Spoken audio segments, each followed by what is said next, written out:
So I wanted to do a visual representation of our diet as we go through the week. Now we're not looking at foods individually, we're more looking at the volume and the calorie amount of food that we have.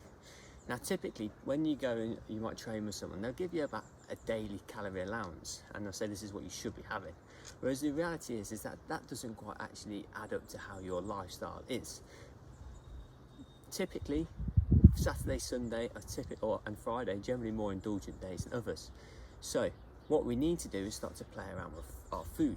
So here we've got 5 days, Monday through Friday. Generally the days where we are a little bit more disciplined, and then the wheels start to come off a little bit more on a Saturday, and perhaps Sunday with a big roast dinner and those sort of big family gatherings that we have.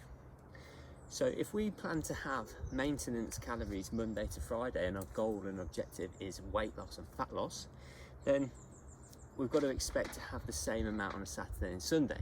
Whereas the reality is that we add in a little bit more food on a Saturday, and then what we've got here is a calorie surplus and weight gain.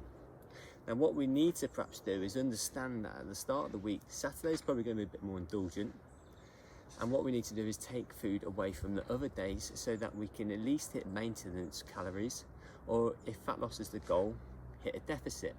So what I think you should start to be thinking of, particularly on a Sunday night or a Monday, is where you can perhaps withdraw little bits of food and make meals smaller throughout the week.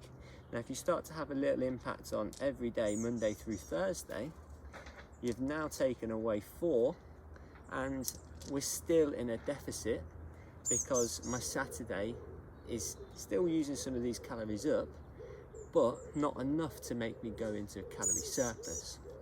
Now if I really have got a big fat loss goal, what I need to do is make sure that the Saturday is still relatively controlled. But what I don't want people to do consistently is generally follow, calorie tracking all the time, because it takes a lot of discipline and it's quite boring. But if we can mindfully look at what's in front of us and make little restrictions here and there, we generally get to eat the way our lifestyle suggests we can eat without feeling too guilty and still reach our goals.